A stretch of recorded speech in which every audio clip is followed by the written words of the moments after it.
The silver-gray sedan sat quietly in the soft golden light of dusk, parked across the street from the weathered wooden sign of Liberty Fork's Tulsa branch. Inside the car, Jasper Monroe rested his hands loosely on the steering wheel, his eyes fixed on the words "Welcome Home" suspended behind the glass. One of the letters had lost its light, turning the O into a dim scar, giving off a sense of something broken, unfinished, not quite matching what he had once envisioned for the brand he had spent half his life building. The air inside the car was heavy with the smell of fast food foil and rental car plastic. He had been sitting there for nearly an hour, unmoving, observing every movement at the restaurant's entrance. 3 employees stepped out for a smoke, saying nothing. One of them had his head bowed to his phone. A female customer pushed the door open, then exited moments later, her expression hesitant. Jasper exhaled slowly, tapping the wheel with his fingers, as if searching for a familiar rhythm to calm his nerves. He had walked into plenty of battlefields, facing down executives, the media, supply chain crises, but the feeling now was closer to preparing to step into his own home, uncertain whether it still belonged to him. 15 years ago, Jasper Monroe, a former Marine who came back from Afghanistan with nothing but a notebook full of ideas and a heart that wanted to build something decent, had opened the first Liberty Fork in Dayton, Ohio. It wasn't just a place to eat. He called it a communal table where people's hearts are laid out alongside their meals. Over more than a decade, the chain grew to nearly 40 locations across the Midwest. Jasper once believed he'd gotten it right, building a service empire that paid fairly, offered decent insurance, and treated people with dignity. But in recent months, the reports from the Tulsa branch had become a recurring source of sleepless nights. 63% staff turnover in just 6 months, and a drastic drop in returning customers. He ordered investigations. Quality control teams, HR consultants, operations supervisors, all came back with the same lifeless reports. Delayed shift transitions, short staffing, employees unfamiliar with the system. Safe answers, soulless answers. Jasper didn't believe them, not out of paranoia, but because he had once stood behind the dish pit, behind the grill, and served customers during the dinner rush. He knew that when a restaurant goes wrong, it's not because of the system, it's because of the people. And when 3 managers quit within less than 6 months without offering any specific reasons, he knew something had rotted from within. So he made a plan. This wouldn't be one of those CEO visits with a camera crew and an assistant in tow. He grew out his beard, changed his hairstyle, put on a pair of round, non-prescription glasses, bought a cheap outfit from Walmart, wore scuffed secondhand shoes, rented a Kansas-plated sedan. On paper, he was now a middle-aged man named John Mathers, an insurance appraiser passing through Tulsa for work. No one, not even long-term employees, could recognize him. Even he, looking in the mirror that morning, had needed a few seconds to recognize himself. Jasper opened the car door and stepped out. His cotton shirt was lightly wrinkled in the early autumn breeze. The storefront still seemed inviting at first glance. Warm lighting, brick walls, glass doors etched with the Liberty Fork name and its iconic logo, a fork planted in a field of barley. But something was off. Smudges on the door handle, weeds poking through the decorative gravel, a dead bulb among the hanging porch lights. These small details, once part of his daily checklist, had clearly been neglected. He pushed the door open. A small chime rang from the old-fashioned bell above the doorframe. The interior was darker than expected. Jazz music played, but slightly too loud. The smell of grilled meat, sauce, and sweat hung in the air. A young woman in uniform greeted him with a robotic smile. "Welcome to Liberty Fork. Just one today?" "Yes, just one," Jasper replied, pitching his voice higher than usual, suppressing the grounded tone of a CEO. "If possible, somewhere quiet." "I'll seat you in the corner room near the bar," she said, grabbing a menu and turning away. As he walked through the dining area, Jasper noticed 3 tables still had dirty glasses, 1 had customers who hadn't been offered water, and not a single bread basket had been served. An iconic Liberty Fork touch for the past 15 years. He was seated in a corner near the window, just enough to see the entire floor. Once the hostess left, he opened the menu, not to read, but to discreetly observe the staff, their interactions, the look in their eyes while serving, their gestures when they turned away. There was something in their demeanor, not boredom, but a cold kind of guardedness. One male employee carried a tray while glancing over his shoulder. A young woman setting plates fell silent as a neatly combed man, likely the shift manager, walked past. Jasper realized they weren't working. They were surviving. And in that survival, everyone had learned to move without sound, as if they were being watched, as if they were in someone else's barracks. Soft footsteps echoed on the wooden floor. A woman in her 30s, dressed in a clean Liberty Fork uniform, with her hair neatly tied back, appeared at his table. "Good evening. I'm Camilla. I'll be your server tonight," she said. Her voice was tired but not resigned. Her face polite, but the faint dark circles beneath her eyes stretched from the corners to her cheeks. "Would you like to start with water, soda, or an aperitif?" "A glass of water and the house red wine, please," Jasper replied. He watched carefully as she wrote the order. Camilla was the type of employee he had always valued. Not young and flashy, but experienced, graceful, someone who could balance both the front and back of house. The kind of person who should have been promoted to management 2 years ago. She returned quickly and set down the wine. "Tonight's special is herb-crusted grilled salmon with roasted vegetables. But just between you and me, if you're not feeling adventurous, the lemon chicken is a much safer bet." Jasper nodded, not because he was following her suggestion, but because he heard the truth in her tone. Someone trying to save face for the place she worked while no longer believing in what the menu promised. As she walked away, Jasper looked out the window. A young couple had just entered, visibly weary. The husband hesitated, as if wanting to ask the hostess something, but didn't. They were seated near the restroom. No one apologized. Later, as Camilla returned to take his entree order, Jasper hesitated. I've actually been thinking about changing jobs," he said, pretending to be distracted by the menu. "My current one requires too much travel, and this place, it seems pretty steady. I was thinking about applying part-time." Camilla paused.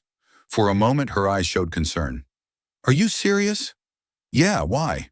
Is the manager hiring?" She glanced around, then placed the fork she hadn't yet retrieved onto the table. "You seem like a decent man, so I'll be honest.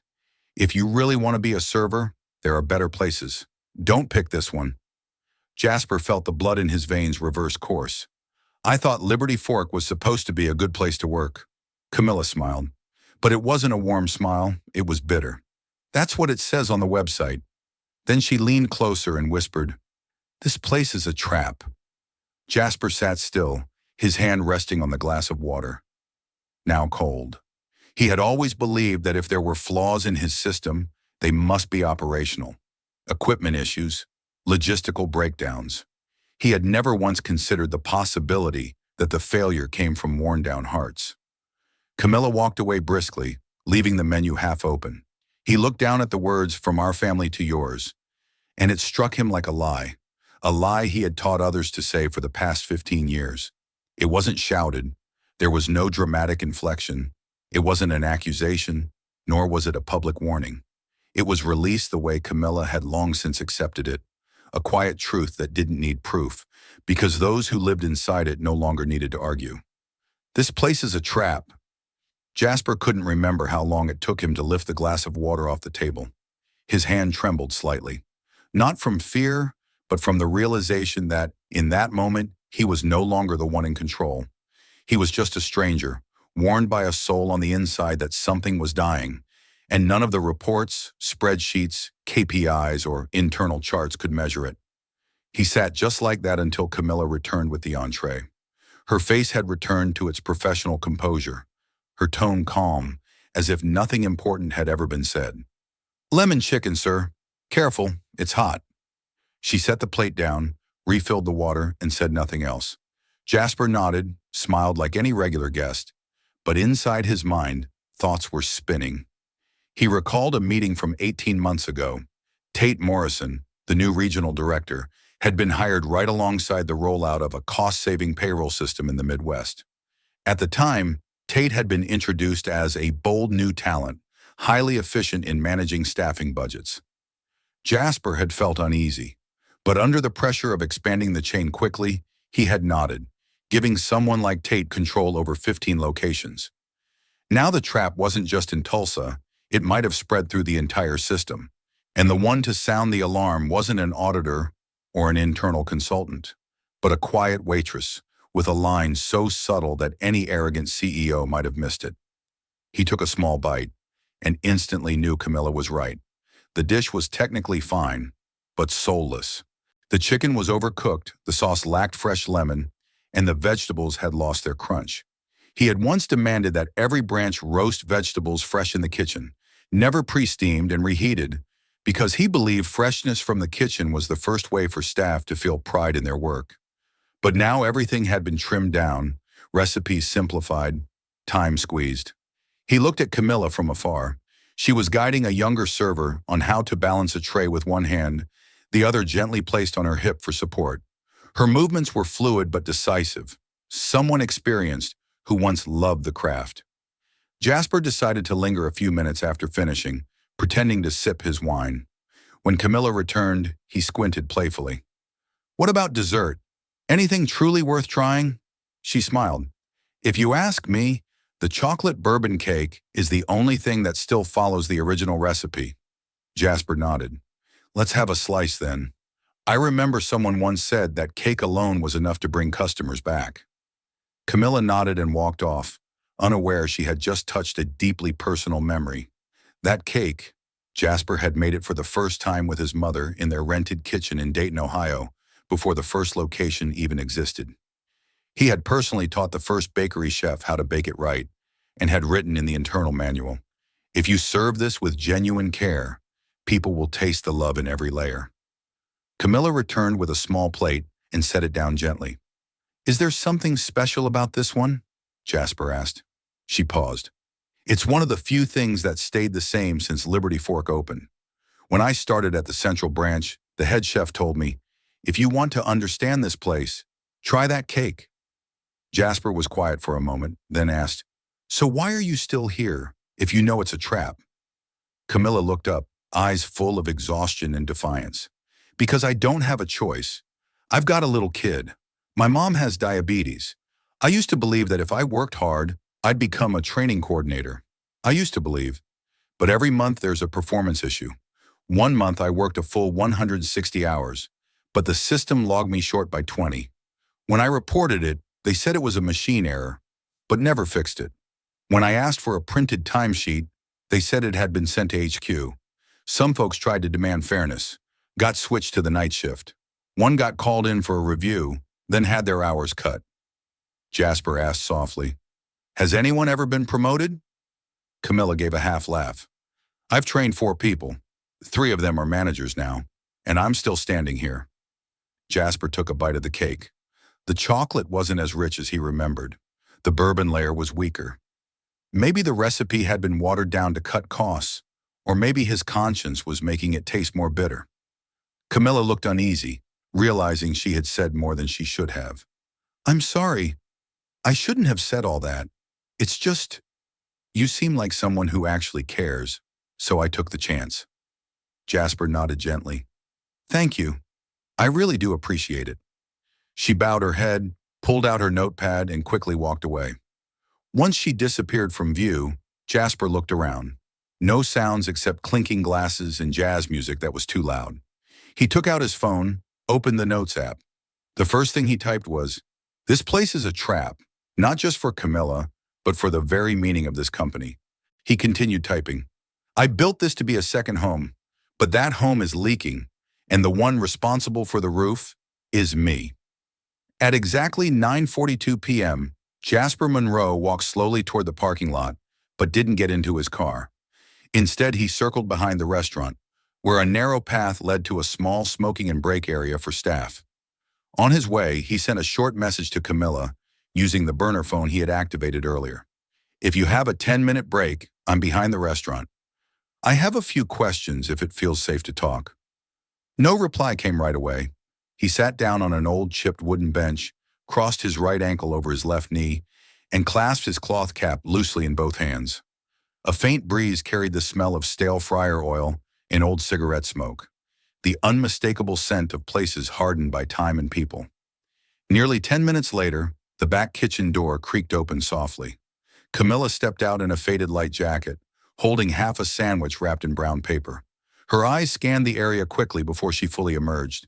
When she saw Jasper, she hesitated briefly, then walked over. "I've only got 10 minutes. If management finds out I'm out here talking, they won't be happy," she said, setting the sandwich aside. Jasper nodded and spoke softly. "I'll get straight to the point. I heard what you said earlier, and I believe you, but I need to understand more. What's really going on here?" Camilla exhaled gently, like someone who'd been carrying this in her lungs for years, and had finally been asked sincerely. "You really want to know?" Jasper nodded. "Then listen closely," she said. Her voice no longer sounded tired. It was structured, steady, as if she had practiced saying this in her head 100 times, but had never had an audience patient enough to hear it through. "There's a game here, a very well-designed game. We're all pawns in it. They hire us on part-time contracts, but expect us to work full-time hours. They schedule 32 to 35 hours a week, but the system only logs 29, so they don't have to provide insurance. When someone questions it, they say the schedule is auto-generated and can be adjusted if performance improves." Jasper frowned. "I thought health insurance is required for anyone working over 30 hours? Camilla gave a bitter smile. "And they know that, so they record fewer hours and demand unpaid prep time, calling it pre-shift readiness or extended shift transitions." She shrugged. "No one dares push back.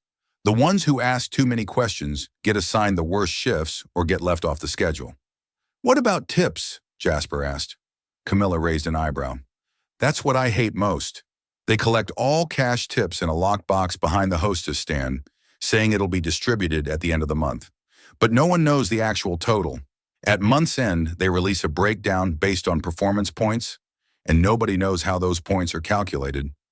One month I worked 26 shifts, all during peak hours, but I got less than $150. Someone else worked 10 shifts and got $210. When I asked, they said I had 3 slow response notes from guests. When I asked to see the feedback records, they said it was internal, not shareable." Jasper asked, "Is there a daily tip log?" Camilla shook her head. "Only the manager and the POS system know. And POS access has been locked ever since Tate became regional director. Before that, we could check it ourselves." Jasper absorbed every detail like a tactical briefing. He didn't interrupt, didn't interject. Everything Camilla said made sense, was deliberate, and seemed engineered to avoid leaving accountability trails. She continued, "There's more.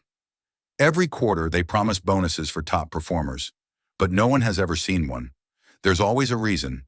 Operating costs went up, revenue missed projections, or guest return rates declined. But why don't guests come back? Because we don't smile wide enough, or because the food's bad from ingredient cuts." Camilla paused to sip water. "Here's the real trap," she said, placing her hand on her chest. "They make us believe that if we just try a little harder, smile more, move faster, we'll finally be acknowledged. But no one tells you that acknowledgement is never coming." Jasper felt his throat tighten. He had once taught in the first-year management training, "If an employee feels they must trade their dignity for a promotion, we failed as humans before we failed as leaders." Now those words returned like a blade. He asked, "Then why do so many people stay?" Camilla answered without pause. "Because some have kids to raise. Some take care of parents. Some are in school and only this schedule fits. And some, like me, once believed we'd rise up slowly. They keep us here with drop-fed hope. Every time you think of quitting, someone says, 'Stick it out one more month. I heard there's a training program coming.' One more month, then another." Jasper nodded slowly. Camilla looked at him, her eyes softening. "You asked me why I told you all this? Because I've got nothing left to lose. And because I once believed this place was hope. I don't want it to become shame." A small beep echoed, the break timer. Camilla stood up, brushing crumbs off her shirt. "Thanks for asking, but you shouldn't come back. They're watching you now." Jasper looked up. "What can I do to help?" Camilla looked at him for a moment, then said slowly, "If you really want to help, Tell this story to someone with power. Then she turned and walked away, back straight, her shoulders no longer slumped. Jasper remained there for a long time. In his hand, the burner phone buzzed lightly. A new message from Kendra. Just found something. Payroll company Cash Stride Inc. was formed only 3 weeks before signing with Tate. No clear federal records. Could be a shell company. Jasper turned off the screen and pocketed the phone. He stood but didn't return to the hotel. Instead, he walked back around to the front of the restaurant and stood before the Liberty Fork sign. The letters "Well" still glowed. The O was still dim. The me was gone. He stared at the broken message and whispered, almost to himself, "Welcome home." To what? Jasper Monroe left Liberty Fork, Tulsa near midnight, but didn't return to the hotel. He drove aimlessly through dim suburban streets, stopped at a gas station to fill up, grabbed a cup of bitter black coffee, then pulled into an empty parking lot beside the public library. In the car, he opened his laptop, not to send an email, but to access the internal system where he still held top-level clearance, access Tate Morrison and his team didn't know was still active. He opened the performance dashboard for each location. In the past, he had focused only on major indicators: revenue, customer turnover, satisfaction scores. But tonight, he dove deeper: employee turnover, average weekly work hours, frequency of internal penalties. And then he saw it. Tulsa wasn't the outlier, it was the prototype. 4 other branches, Kansas City, Little Rock, Springfield, and Baton Rouge, showed the same signs. Turnover rates over 55%, employee bonuses nearly 0 for 3 consecutive quarters, declining satisfaction scores, with reasons listed as changing customer preferences. In the internal notes section, many employee feedback entries were marked resolved, but without recipient signatures or timestamp confirmations. Jasper remembered clearly. This feedback system had been built by him in 2014 so that any employee could send suggestions directly to headquarters. But now it looked like the connection had been severed somewhere in the middle. Like a letter sent out, but locked in a box, with the sender never knowing it was never delivered. The next morning, he left Tulsa early, unnoticed. He stopped by Liberty Fork, Kansas City as a stranger, booking a reservation under the alias Mark Delaney. The restaurant looked polished, bright signage, staff in full uniform. But as soon as he stepped inside, he felt it again. The air was slightly too cold, the background music slightly too loud, and staff avoided eye contact for more than 3 seconds. His server, a young blonde woman, seemed polite, but when Jasper asked, "Do you hire often here?" she paused briefly, then quietly replied, "Always need new people. Old ones keep leaving." No cheer, no elaboration, just a dry statement, like a weather report from someone too tired to complain anymore. Jasper kept driving south, stopping at Little Rock, then Springfield. Every place smelled the same, the scent of exhaustion masked by industrial air freshener. Every restaurant said, "We're family." But when he asked individual staff, "What kind of family makes you cry over your paycheck?" they either shook their heads or gave a bitter smile. One server in Springfield, a young man named Luke, replied, "If you're thinking about working here, don't. I used to love this place. Now I'm just counting down the days till I have enough saved to leave." By the afternoon of the 3rd day, Jasper checked into a hotel in Benton, opened his laptop, and called Kendra Walsh on a secure line. Kendra was the one person he still fully trusted at headquarters, a former head accountant, so principled that she once refused a bonus from Jasper himself because she felt she hadn't earned it. When the call connected, her voice came through the speaker, soft but firm. "I've reviewed all the files you requested. You were absolutely right. There are 2 financial systems operating concurrently in Tate's region." Jasper gripped the pen in his hand slightly tighter. "Details?" Kendra replied. "On the surface, there's the official system used for tax reports, audits, and transparent payroll.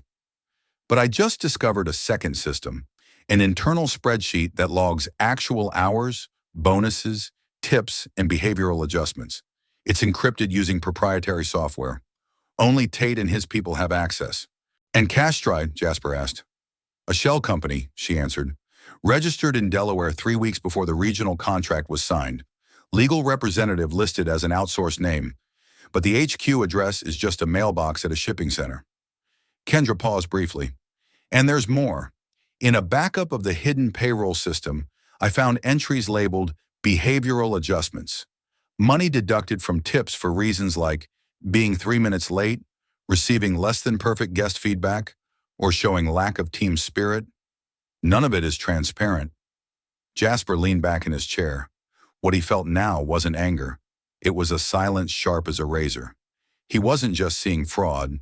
He was staring into a deliberate network, designed and targeted, with one clear goal: to extract every last minute of labor from those at the bottom. Tate knows exactly what he's doing, he said, and I let him do it because I didn't check closely enough. Kendra replied, You trusted the wrong person, but it's not too late. Jasper looked at the photo of Camilla still saved on his phone. She was carrying a tray of pastries, her eyes tired but still holding a sliver of hope. The kind of light that only lingers in people who still believe someone out there might listen. He spoke slowly, enunciating each word clearly. We need evidence. A lot of it. From the inside. Kendra hesitated. Who's going in? Jasper didn't need to think.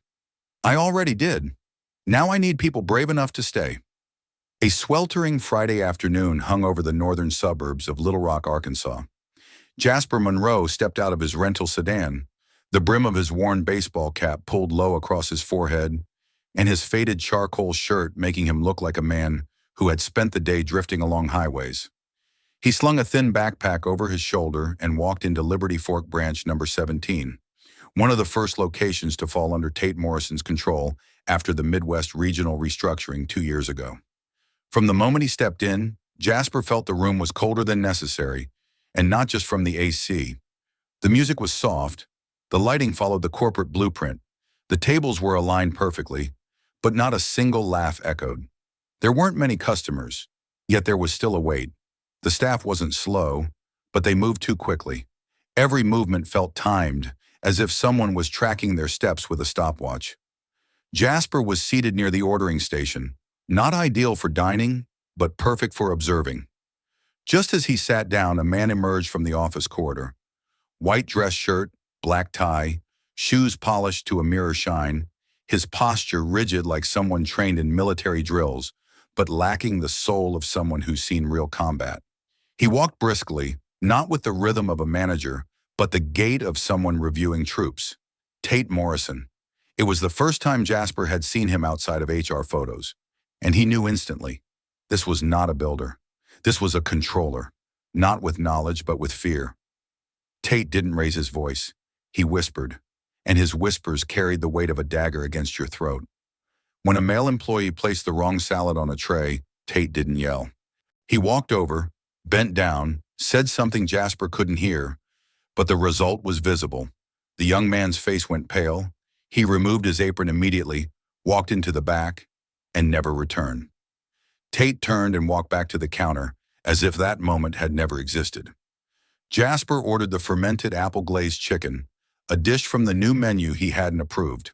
His server, a girl named Lacey according to her name tag, brought it out with a stiff expression, her eyes darting like she was scanning for watchers. When Jasper asked casually, "Is it usually busy here?" she didn't answer right away, instead pressing her lips tightly, clearly searching for a response that wouldn't get her in trouble. "Depends on the day," she said, then walked away quickly as if pushed. 10 minutes later, Jasper saw Tate speaking with a tall, skinny young man, likely a new hire. Tate pointed to the shift schedule with one hand while holding a phone in the other. Suddenly, Jasper saw him scroll with one finger, then turn the screen to the young man, lowering his voice. The boy nodded rapidly, then nearly bowed as he retreated. Jasper recognized the technique. Tate didn't need to shout. He used data. He had the power to adjust hours, performance scores, tip percentages. More than that, he had weaponized fear into a system. After the meal, Jasper left the restaurant, but didn't return to the hotel right away. He circled to the back, standing beneath the amber wash of streetlight where employees took their breaks. No one spoke. No one smoked. Just one boy, around 19, the same one Tate had just cornered over the schedule, was hunched beside the dumpster, holding his phone, not texting anyone. Jasper approached quietly, not wanting to startle him. You just start working here? The boy nodded. First week. How's it going? The boy hesitated. I used to work at a little pizza shop near my place. It was messier, but at least I wasn't scared to show up. And here? Jasper asked. The boy looked Jasper in the eye for the first time. I don't know what I've done wrong, but I always feel like I'm about to be fired. When Jasper returned to the hotel, 3 messages from Kendra were waiting. Shift records from 4 branches. Mass hour reductions followed the same formula. Saturday night shifts split between 2 employees, not for rotation, but to keep each under 6 hours, the threshold for additional compensation. Tate isn't just exploiting, Jasper wrote in his notebook. He's programming the exploitation, like writing code for a grain harvester, precise, unfeeling, efficient. That night in the hotel room, Jasper reopened Tate's hiring file. Tate had previously worked as a mid-level manager at a retail chain notorious for low wages and aggressive cost-cutting. During Jasper's interview with him 2 years ago, Tate had said, "I don't make people love their job. I make them unable to leave it." Jasper had laughed then, thinking it was a joke. Now he knew. It wasn't. It was a doctrine. Jasper called Kendra. I want the full financial history for the 15 Central Region branches, the last 18 months. Compare the official records to the hidden ones. Focus on tips, bonuses, and actual hours worked. And I want to know who at HQ signed off on the cash-stride contract. Kendra paused for a few seconds. You think someone on the executive board is involved? Jasper didn't answer right away. He just stared out the hotel window, where chain store signs lit up the roadside. Same names, same facades, same slogans. A place to belong, he replied, voice hoarse. I don't think anything anymore, Ken. I'm checking. On the 4th night, inside a small hotel room on the east side of Tulsa, Jasper Monroe removed his glasses and peeled off his fake beard, staring into the mirror. The face staring back wasn't just angry, it was dangerously clear-eyed. He had watched, listened, confronted the very system he once believed to be the life's work of his hands, and found it overtaken by people who wielded silence as a tool of control. Now it was time to stop pretending to be an outsider and start acting like the real owner. The next evening, Jasper returned to Liberty Fork, Tulsa, as if he were a returning regular. Camilla spotted him immediately. Her eyes flickered with surprise. You again? Jasper smiled, trying to play it off. Hard to resist the lemon chicken and chocolate bourbon cake. Camilla raised an eyebrow, tilting her head slightly. I thought I talked you out of applying for a job here. You gave me more to think about than just a meal, Jasper replied. And I decided, if something's wrong here, the least I can do is not walk away like someone who turns his back. Camilla didn't respond, only placed the menu on the table, then leaned down and whispered, If you're still willing to listen, I've got 12 minutes on break. Jasper nodded. 17 minutes later, they were behind the restaurant again. But this time, there were no anxious glances, no sharp wind. Just 2 people, one who had once seen the system from above, and one still surviving within it. Jasper reached into his backpack and handed Camilla a battered flip phone. No GPS, no contact sync, no MAC address tracking. Use it to send photos, files, information. I need your help, but only if you're truly ready. Camilla looked at the phone like a soldier being handed a rifle with no training. Are you a journalist? No, Jasper said without hesitation. I'm the one who built the system that's been slowly killing your faith, and now I want to destroy the part of it that's gone rotten. Camilla paused for a few seconds.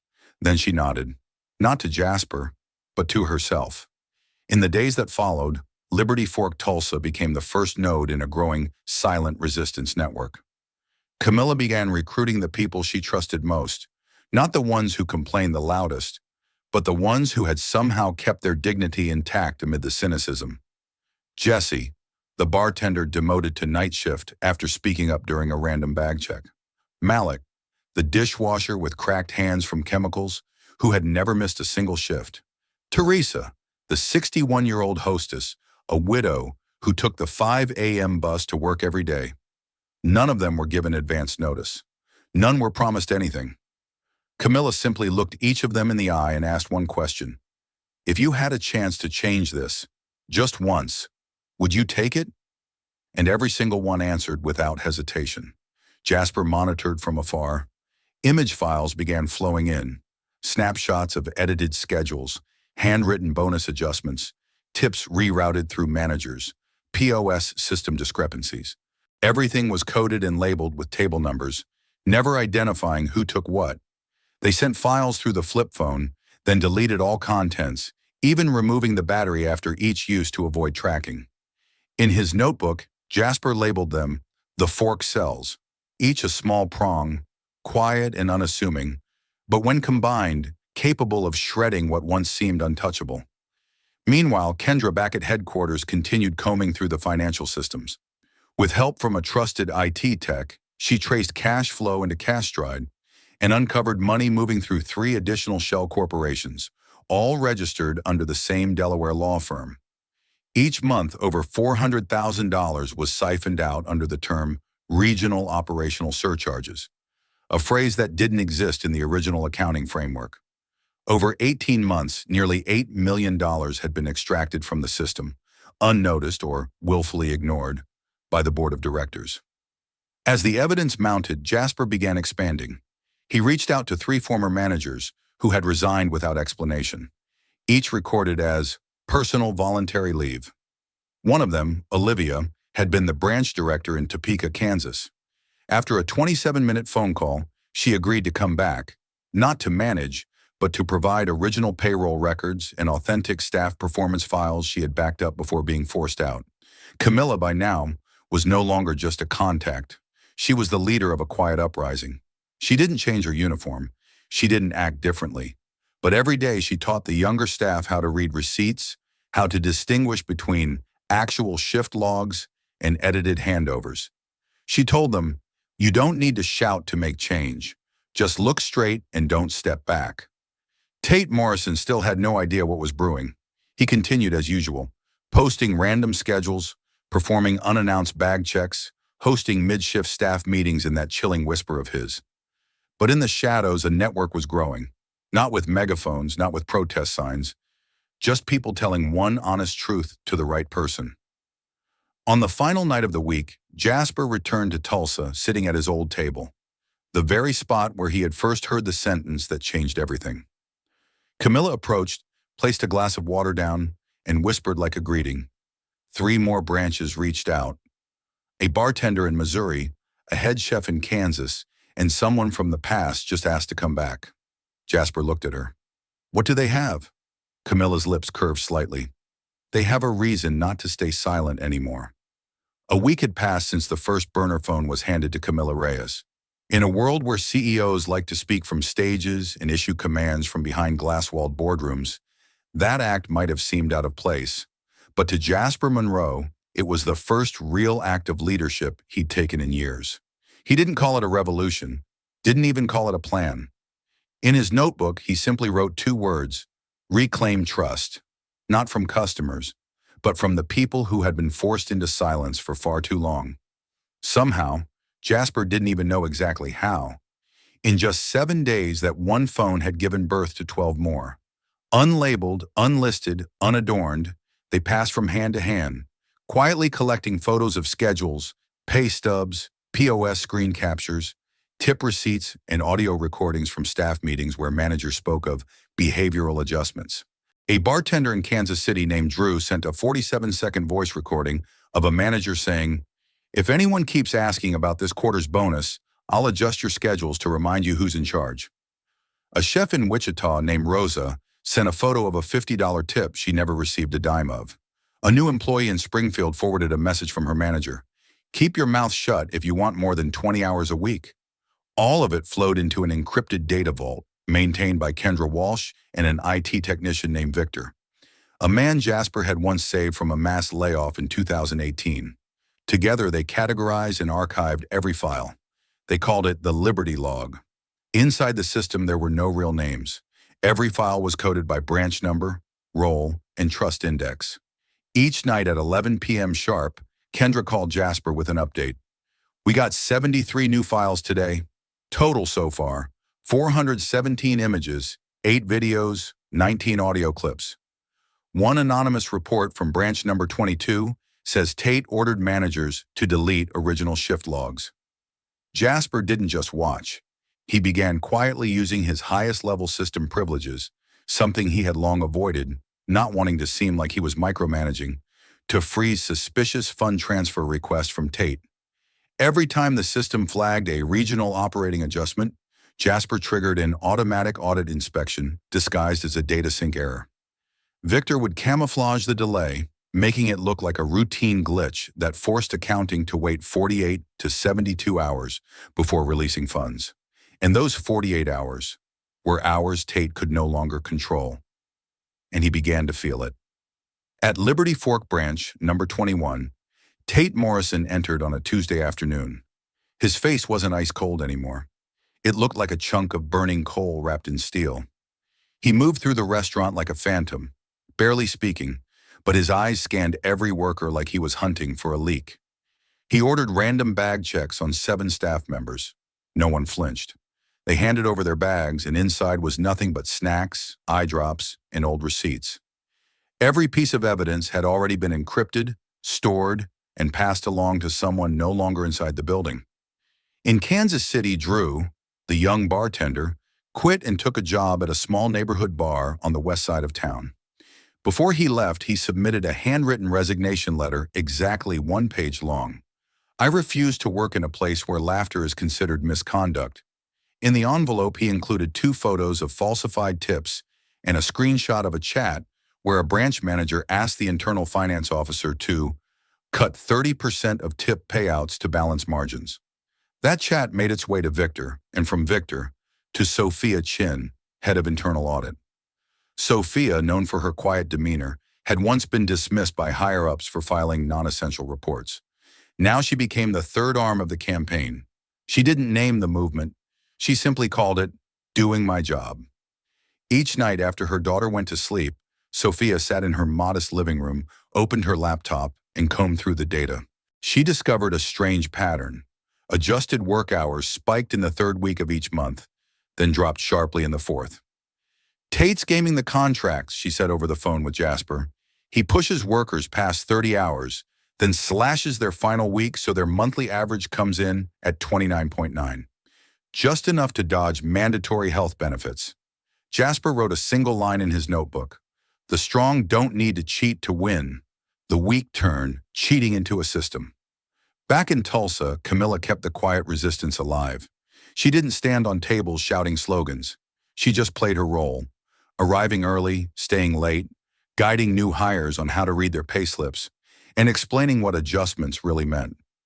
Jesse, the bartender who had been forced onto night shifts, left a drawing on the staff bulletin board, a fork piercing a locked safe. Underneath, he wrote, "Not all silverware is meant to serve. Some were made to pierce." People chuckled when they saw it, but no one took it down. Tate began to feel the pressure more acutely. He emailed headquarters. "Fund transfers delayed. Need urgent IT resolution." Victor replied, "Sync in progress." Tate called accounting. "Tip records don't match. Need correction on payout sheet." Kendra answered, "Comparing against original shift logs." Tate began to lose his temper, but he didn't know.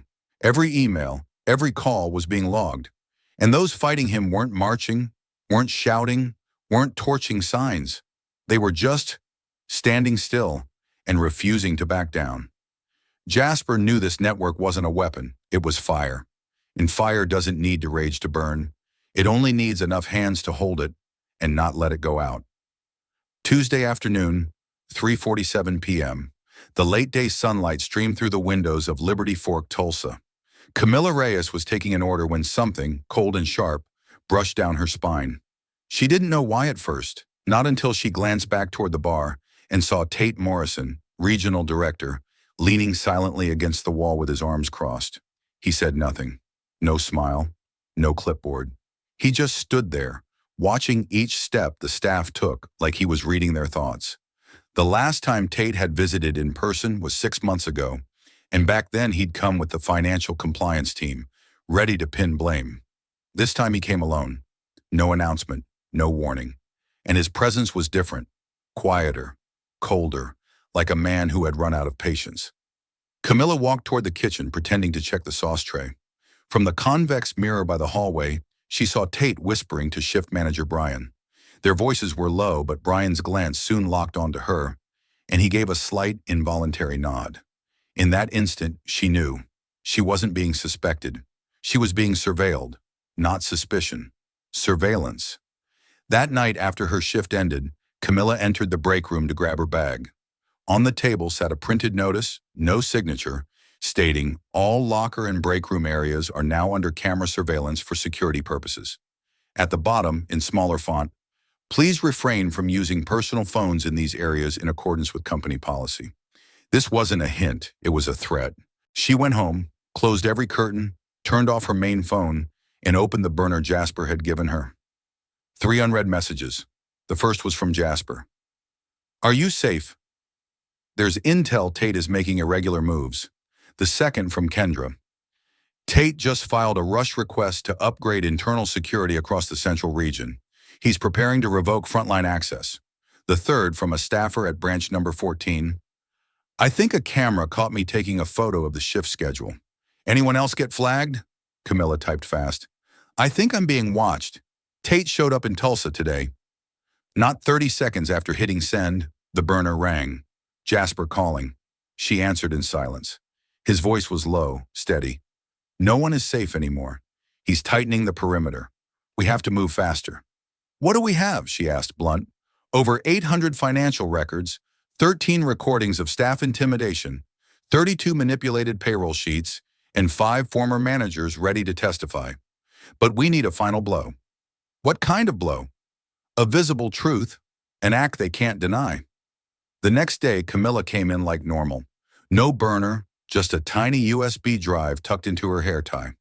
She was placed on the same shift as Tate, who had decided to stay all afternoon to assist management.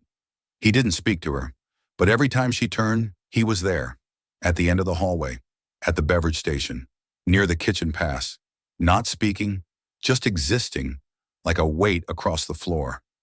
At the end of the shift, she was called into the office. Brian closed the door and handed her a paper. Written warning for phone use in restricted area. 1 more and you're suspended. Camilla said nothing. She signed it. Then stood, looked Brian in the eye. How many people signed papers like this week? He didn't answer. She left, fists clenched, heart racing, but not panicked. Because outside the door, 4 people were waiting. Jesse, Malik, Teresa, and a new hire. Their eyes didn't say, you're getting fired. Their eyes said, you're still standing. That night in the hotel, Jasper sat before a wall covered in maps and red strings connecting branches. Beside him were Victor and Sophia Chin, who had just finalized a discovery. Tate opened 2 offshore accounts, one in the Caymans, one in Luxembourg. Total $8.3 million routed through 3 shell companies. Jasper checked the clock. 10:42 p.m. He messaged Camilla, we have everything, but you're in danger. I'm going public. Prepare yourself. Leave the restaurant before morning if necessary. The reply came in under 2 minutes. I'm not leaving. Not while everyone else is still inside. That same night, Tate Morrison sent an urgent email to HQ. Employee Camilla Reyes has shown signs of policy violations relating to internal leaks. I recommend immediate termination. Attached were printouts from break room security footage. Camilla alone, looking at her phone, and a blurry image of her holding something possibly resembling a burner. Sophia received the email at the same time as Jasper. She called immediately. They're going to fire her in the morning? If we don't act now, she's gone, and the system will shift to level 3 control. Jasper didn't hesitate. Call an emergency internal meeting. Not next week. Tomorrow morning. Tell the entire executive board to report to Tulsa, and tell security to prepare for a full system extraction. What are you going to do? Sophia asked. Jasper's voice was no longer hiding in the shadows. It was stepping into the light. I'm going to the restaurant, not as a customer, but as the founder, and I'm not knocking this time. Thursday morning, 8:32 a.m. The air inside Liberty Fork, Tulsa felt thick with something unusual. It wasn't the smell of food or fryer oil. It was the sense that something was about to happen. Shift manager Brian received a message from HQ. All staff must be present at the restaurant by 9 a.m. for an emergency meeting. No explanation. No prior notice. Just one instruction. Do not leave your station until a senior representative arrives on site. Camilla got the message as she was getting dressed. She texted Jasper, "What's happening?" The reply came fast. "Just go. Front row. Stay calm. Trust me." It was the last message before the line went dark. By 8:59, every staff member was present. The familiar wooden chairs had been rearranged into 3 neat rows facing the bar. Camilla, Jesse, Teresa, and Malik sat side by side in the front, quiet like flags not yet unfurled. Brian stood tense at the front of the room, next to Tate Morrison. Gray suit, thick file folder in hand, face tight with barely concealed frustration. Tate started, voice dry. "Good morning. I know this meeting is sudden, but it's necessary. There's been a serious internal breach under investigation, and HQ is involved." A door opened at the back. 3 people walked in, 2 women and 1 man in black suits, moving quickly, deliberately. Tate turned and approached. "I'm Tate Morrison. We were scheduled to meet next week, not today." The man said nothing, simply removed his sunglasses and set them on a nearby table. Tate froze. His face went rigid. His whole posture locked into place on the cold wooden floor. A few staff members leaned to get a better look. The man turned, looked directly at Tate, and spoke with a calm, clear voice. "We rescheduled. I think it's time we talk to the people you assumed no one cared about." Silence hit the room like a church bell echoing in an abandoned sanctuary. Tate opened his mouth, but no words came. Camilla stood, eyes fixed on the man. She whispered, "That's..." Jasper Monroe turned to her and gave a small nod. "Hello, Camilla. I'm glad you didn't give up." He stepped forward, removed his jacket, revealing a plain white shirt. No badge, no symbols, just a man who had walked through shame and returned to set things right. "I'm Jasper Monroe," he said without a mic, "founder of Liberty Fork. 15 years ago, I opened our first location with a simple goal: to create a place where employees were respected as much as customers. But somewhere along the way, we lost that." Whispers rippled through the room. Some staff glanced at one another. Camilla remained still, tears welling but unblinking. 3 weeks ago, Jasper continued, I received reports of soaring turnover. I sent in inspectors. Their reports came back spotless. But I didn't believe them, so I came. Not in a CEO suit, but as a stranger off the street. I sat here, ate here, was served by people who upheld our values, even as others turned this place into a trap. He turned toward Tate. Tate remained stiff, trying to recover his composure.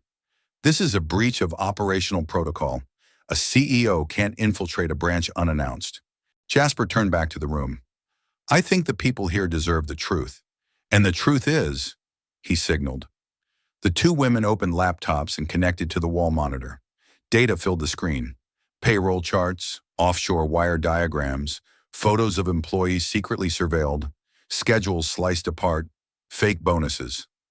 1 row at a time, it flashed, silent and undeniable. Jasper spoke slowly, clearly. $8.3 million has been stolen from the honest labor of 15 branches. Through fake payroll systems, shell companies, and baseless behavioral adjustments. The person behind it, Tate Morrison. A sharp gasp. A young staffer stood up and shouted, "So I wasn't crazy. I worked over 30 hours and they still told me I was under." Jesse slammed his hand on the table. Teresa placed a hand on Camilla's shoulder. Tate took a half step back. "You can't prove anything. This is all unverified data." Jasper nodded. "That's why I called the police." The door flew open. 2 officers entered, heading straight for Tate. "Rick Morrison," one said, "you are under arrest for suspected financial fraud, tax evasion, and labor exploitation." Miranda rights followed. Tate didn't resist, but his eyes locked on Jasper with a look that said, "You think you've won?" Jasper didn't answer. He turned to the staff. "We will reimburse every stolen dollar, with interest. Every employee will get what they were owed, in cash and in respect." Applause broke out. Not rehearsed, not polite, real, from the heart. Camilla stepped forward. Jasper extended his hand. She took it. You were the first to speak the truth to a man you thought was a stranger. I'm the CEO, but you're the leader." She cried, not sobbing, just silent tears. She turned to her coworkers. "We weren't crazy. We were right to feel small. And now, no one has to stay quiet anymore." The meeting at Liberty Fork, Tulsa didn't end with applause or celebration. It ended in a stunned silence. For 5 full minutes after Tate Morrison was escorted out, no one said a word. They just looked at one another, unsure whether what they'd just witnessed was real or just another performance in a long line of corporate damage control. Then Jasper Monroe stepped into the center of the room. He didn't stand on a chair. He didn't clink a glass. He made no grand gestures.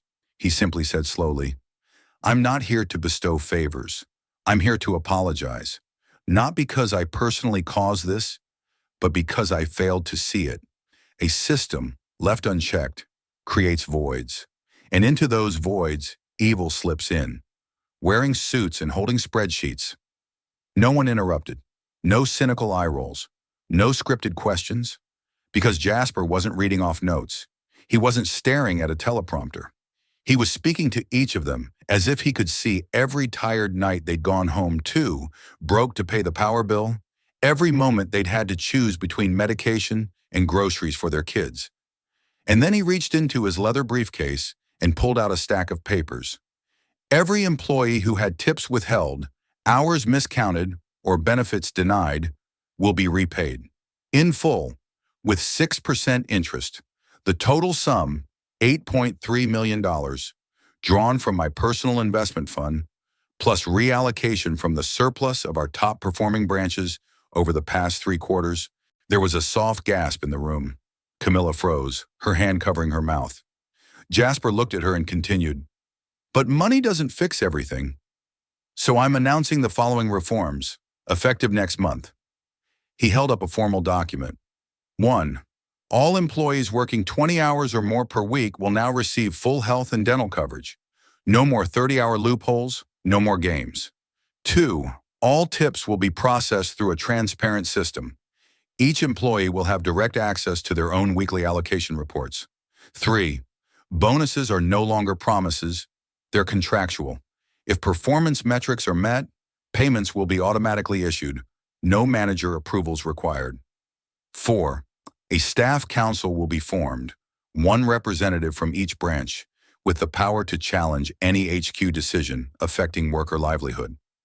The room began to shift, from stunned silence to disbelief, from disbelief to cautious curiosity, and finally, from doubt to trust. But it was Jasper's final announcement that truly broke the tension.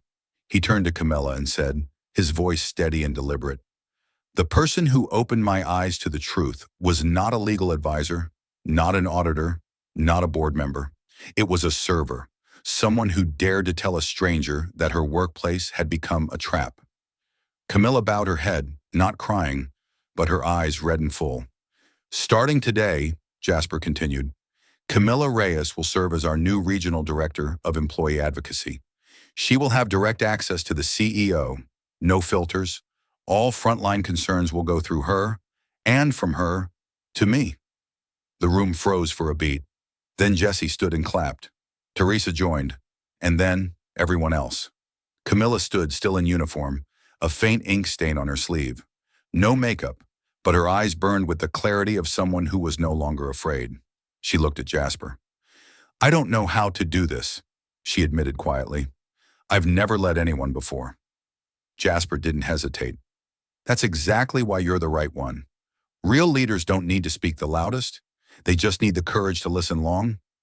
That same day, Liberty Fork HQ received a system-wide memo from Jasper Monroe. "Urgent. Restructure Central Region operations. Suspend all branch managers connected to Tate Morrison's oversight zone. Call for full system summit next week. Reinstate all paused benefits. Review all suspicious terminations." At the bottom of the memo, one handwritten note, "Every CEO should work a service shift at least once per quarter if they want to remember who they're leading." That night, Jasper didn't return to his hotel. He stayed in Tulsa. A few staff, finishing their shifts, spotted him behind the bar, washing glasses. No one asked why, but everyone felt it. For the first time in years, the restaurant didn't feel like a surveillance zone. It felt like a place where people could truly exist. In her new office, just a makeshift wooden desk tucked into the corner of the break room, Camilla wrote her first memo. "I'm not here to speak for management. I'm here to listen to the people no one ever asked." 1 month after the fateful meeting in Tulsa, Liberty Fork no longer felt the same. It wasn't because of a new logo. It wasn't new decor. It was something in the air. Customers might not have sensed it right away, but employees knew, deeply, that they were no longer being watched like convicts serving out a shift in exile. In Tulsa, the shift schedule was now posted on a large softboard next to a real suggestion box. No longer just symbolic. Beneath it, written in marker, "Every message here gets read. None are buried." In a small office behind the kitchen, Camilla Reyes, Director of Employee Advocacy, sat at an old desktop, reviewing files on all 38 staff in her district. She had handwritten notes on every story. Malik, the dishwasher with scarred hands, now promoted to technical trainer. Teresa, 61, with a customized shift schedule to align with her sparse bus route. Jesse, once fired for non-compliance, now head of internal communications, helping new staff understand their rights. Meanwhile, in Kansas City, Liberty Fork number 12 held a staff gathering, not to review KPIs, but to celebrate Chef Rosa's 5th work anniversary.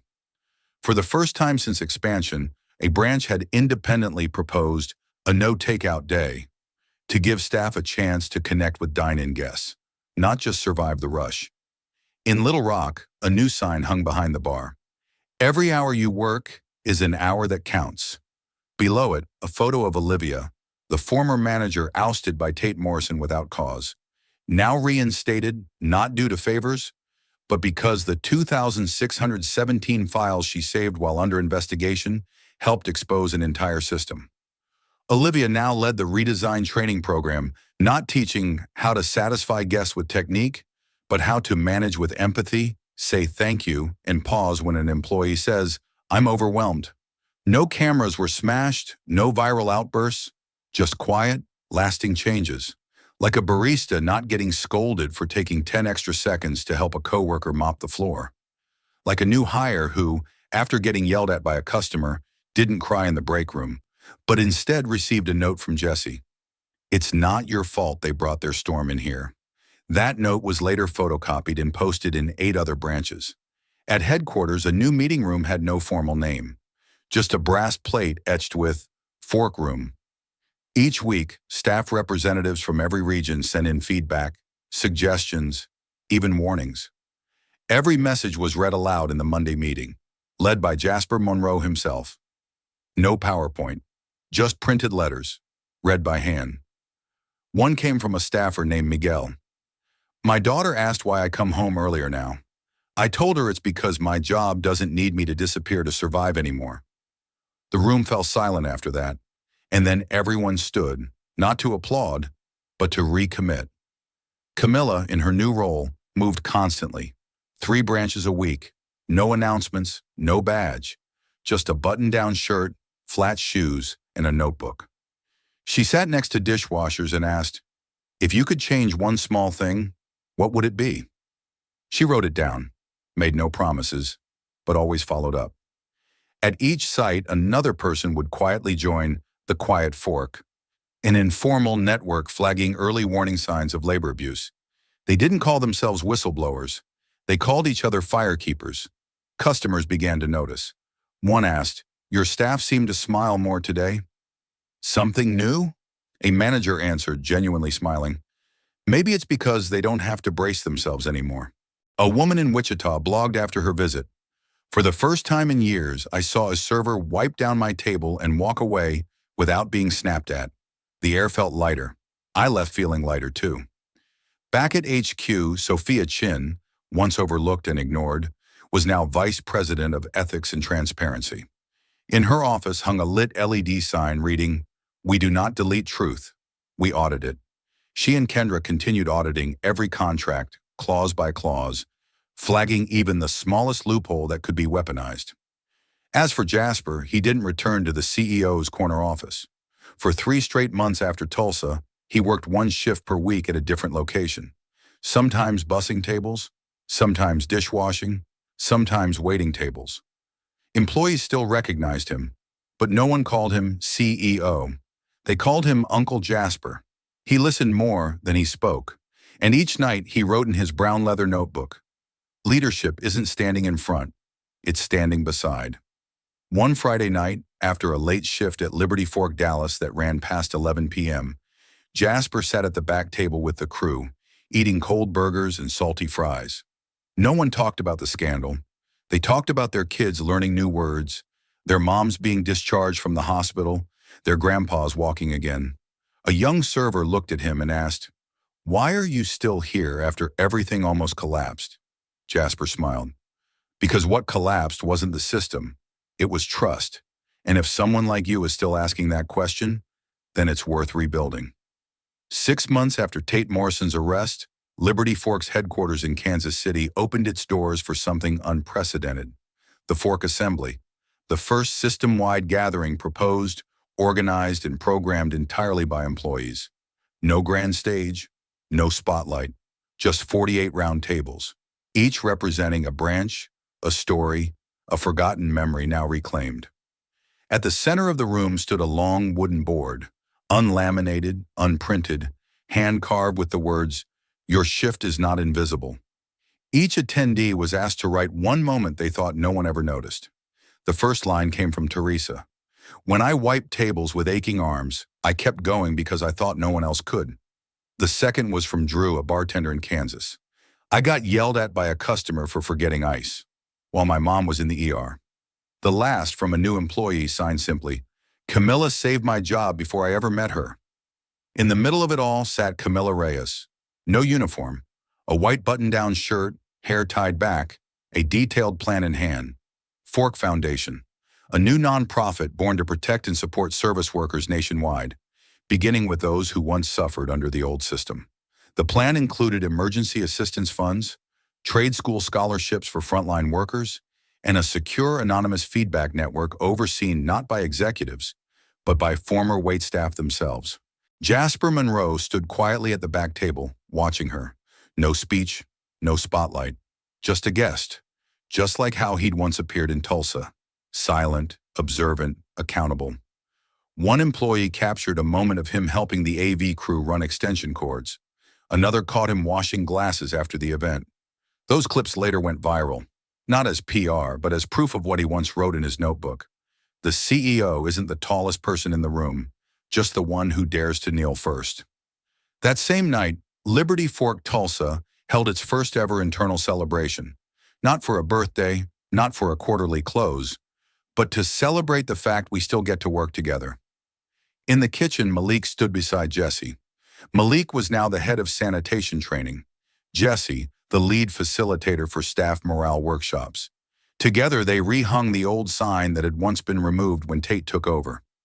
Now it returned, this time rewritten by Camilla herself. "Not all silverware is meant to serve. Some were made to defend dignity." Teresa, though now eligible for early retirement with full pension, still worked part-time. She said, "I've never worked somewhere that felt like I was working with people. Not for someone." Each morning she placed the first fork in the tray, whispering, "We start again," from the smallest things. Former employees, those who left Liberty Fork out of pain, oppression, or hopelessness, began to return. Not all, but enough to create a ripple. They brought new lessons from other places and applied them to rebuild the one they once left behind. One ex-staffer from New York wrote in a letter, "I thought Liberty Fork was dead. Turns out it was just asleep, and people like Camilla woke it up." The press began to notice. No longer reporting scandal, but spotlighting a model. An industry journal wrote, "No restaurant chain has ever lost $9 million to internal fraud and come back with a 200% increase in retention and record-high customer satisfaction." A guest from another major fast food brand visited Tulsa and said, "I used to think HR reform was just a tagline. Now I believe if a server can look you in the eye without fear, you're doing something right." Liberty Fork was no longer a restaurant chain. It was a symbol, not perfect, not spotless, but real, and reborn by the very people who once believed their voices didn't matter. One quiet weekend afternoon, Camilla sat alone at the same table where Jasper had once heard the words, "This place is a trap." She watched a nervous young woman enter, clutching a job application. Camilla stood, took the form and asked, "Why did you choose this place?" The girl replied, "Someone told me that here, servers aren't invisible." Camilla nodded. "That's right. Here, the smallest voice gets carved into wood." She pointed to the wall, where hundreds of honest words had been engraved, each one a line in the story of a place reborn. Here, where forks once served without question, now they were held high. If you've ever been overlooked because of your job title, if you've ever felt your voice was too small to matter, let this story remind you, you are not invisible. One sincere sentence from one server changed an entire system. If this story moved you, if you felt anger, hope, or inspiration, hit like to help more people feel what you just felt. Subscribe to this channel for more true stories that deserve to be heard, and comment below. Have you ever seen a trap in your own life? What would you do if you had one chance to change a broken system? And if you believe that kindness, fairness, and truth still have a place in this world, share this video with someone who needs to hear it, because sometimes it's your voice, yes, your one quiet voice, that can wake an entire world.